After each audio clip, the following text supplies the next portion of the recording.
Okay, this is a video bike check for a Sunday Wave 2 in gray.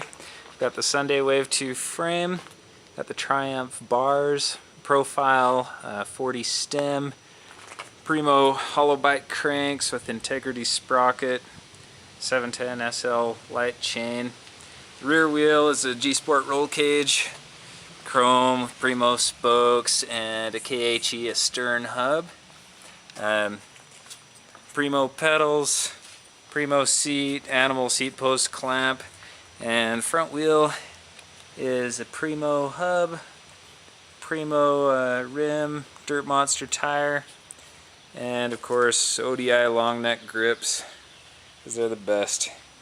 Anyway, that's my bike. Oh, the forks are Odyssey race forks, and gotta give props to my wife because she let me buy all this crap for myself, and I love her a whole lot.